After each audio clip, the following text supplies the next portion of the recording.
ئێمە هەموو ساڵێک هەردەچین بە پاکردنەوەی دەریاچە لەبەرەوەی قوڕولیتێکی زۆری تێدایە بە سەتان پەن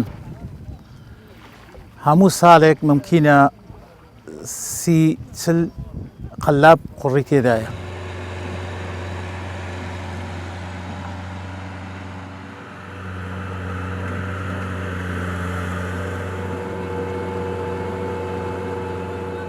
ساڵانە یەکجار ئەم پارکە خاوێن دەکرێتەوە. ئەم پارکە کە خاوێن دەکرێتەوە پێویستی بە کرێکار و کارمەند هەیە بۆ پاکردنەوەی دواتر لە ڕێگەی قەلاب و شۆفەڵ و پاژماوەی ئەو پیسەی کە لە ناو دەریاچەکە دروست دەبێ فڕێ دەدرێت. طبعاً ماندووبوونێکی زۆری دەوێت بۆیە داوا لە هەموو ئەو هاوڵاتیانە دەکەین کە دێن سەردانی پارک دەکەن پاک و خاوێنی ئەم پارکە ئەم دەریاچەیە بپارێزن بۆ ئەوەی ئەرچی ئێمە و هەموو ئەو کەسانی کە لێرە ئیش دەکەن ئەر کەمتر بێ و ئەو پارکەش یا ئەو دەریاچێش سیما و جوانێکی جوانتر بە هاوڵاتیان ببەخشی ئەوانەیە کە دێن سەردانی پارک دەکەن.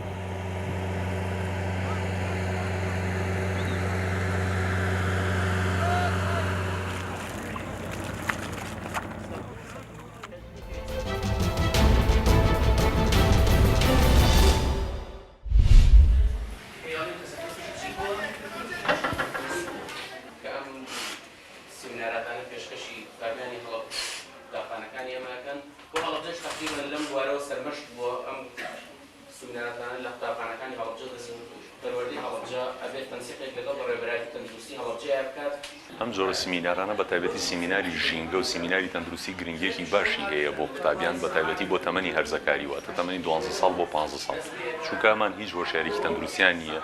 و بە تایبەتی بۆ کوڕان ڕەگەزی نێر لەم تەمەنەیە زیاتر فێریەوە ئەبن بچنە دەرەوە بچنە کۆمەڵی شوێن کە کۆمەڵە شتی زیان بەخشی وەکو نێرگە لە وزگەرە و ئەو نوعشتانە لێ ئەمان کەم سیمینارە تەندروستیانە بکرێت گرنگە بۆ ئەمان تێبگەن لە زیانی ئەو شتانە.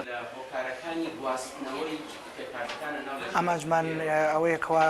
زانیاری بگەین بە هەموو خوێندکاران لە سەرتاسەری دەوروبەری شاری هەڵەبجەی شەهید و هەروەها ئێمە تەنها ئاماژمان خزمەتکردنەوە بۆ هاتین بۆ قوتابخانەی گۆران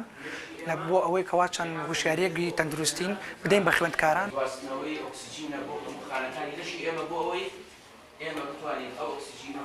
سەرچاوەیەکی وزە بەکاربێنین لەشمان یعنی سێ فەرمانی گەورە بۆ ئێمە جێبەجێیەکات بۆ فێرتان بکەن کە ئەمانە چۆن ئەکرێت چونکە ئێمە منیش و هاوڕێیانشم لێرە کە هەندێکمان هاوڕێ.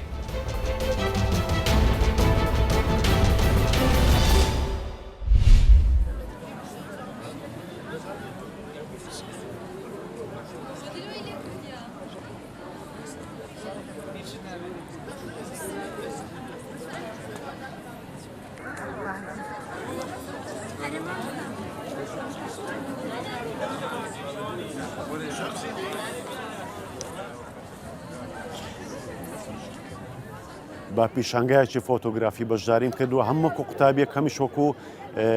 فۆتۆگرافەرێک ویستومە ئەو وێنانەی سروشی دەوروبەری ناوچەکە ئاشنای قوتابیانی خۆشەویست بکەم لە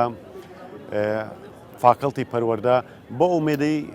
حەز و خولیان زیاتر ئەوە بێ بۆ ئەوەی بستنی ئەو سروشتە جوانان لەو بە تایبەتی لە وەرزی بەهاران لە وەرزی پاییزاندا.